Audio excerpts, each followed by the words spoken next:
I'm Carly. Hi, I'm Adam. Let's have the talk. Yay.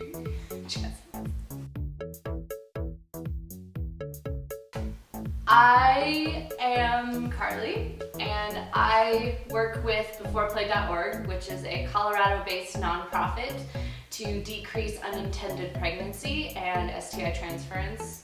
I also got interested in sexual health and reproduction when I was researching for my thesis senior year, and I analyzed theories of beauty from biology and culture and then pop culture. A lot of our beauty standards are coming from reproductive roots. For example, red lipstick is the #1 selling cosmetic around the globe, and red lips are actually a sign of arousal in females. And so those two things were so intertwined, and I thought that was just so fascinating, and so I decided that reproductive health was what I wanted to really study. I'm Adam. During the day I work for a technology company, but before that I went to a small college in Nebraska, and there I was in a number of different groups that dealt with everything from sexual health to relationship health to sexual violence prevention. I want to continue doing that work outside of college, and this kind of seems like a fun way to get some good information out to people. So I think the idea that we had for our first video was to let you get to know us a little bit more by talking about some of our experiences with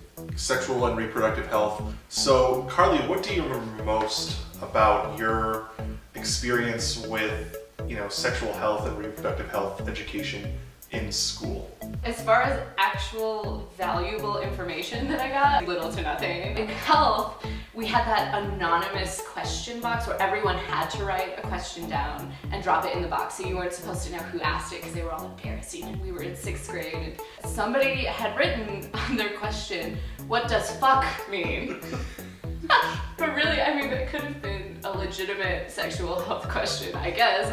I know that at some point we looked at the slides of STIs and stuff, but honestly, I don't even remember that. Maybe it's just because it was so disturbing to me, because as a 16-year-old who had no experience, I was just like, oh my god, all of those things are super scary and I don't want any of them. I really didn't get a lot of valuable information out of sex ed. I guess the thing I remember the most is we had somebody from the local clinic come in and talk to us just very briefly about methods of contraception, and all I can remember is that she continually mispronounced vagina. She pronounced it vagina with a hard F. All I remember is this woman sitting in front of our class over and over saying the word vagina. Vagina.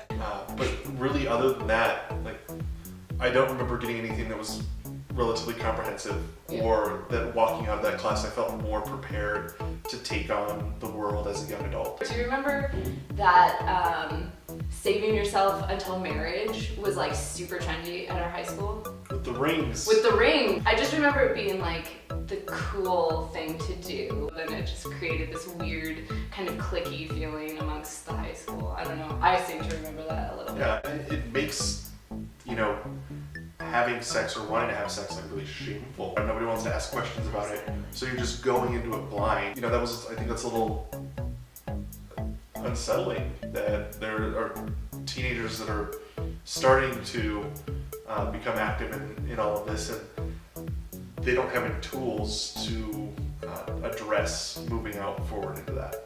Adam, what topic are you most excited to talk about? I think there are so many to count, because when it comes to sex, sexual health, relationship health, there's such a huge spectrum. How does sex involve itself in a healthy relationship? And what are ways that they can play off each other, where having a great relationship means you have great sex, and having great sex kind of plays into it. Yours is so serious. I'm labia. I can't wait to talk about labia. You just went labia. And boo. Fellatio. Fellatio. So, as always, wait for our next video to come out. If you have any questions, our contact information is listed right there on our website, letshavethetalk.com. You can always reach out to us. If there's any specific topic that you want to address, let us know, and we'll work that into our schedule. We're on Facebook, Twitter, and Google+, so ask us there as well. Check us on a regular basis. We're going to be updating with lots of great content. But until then, Thanks for sitting in with us. Thanks. Let's have the talk, and we can't wait till next time. See you next time.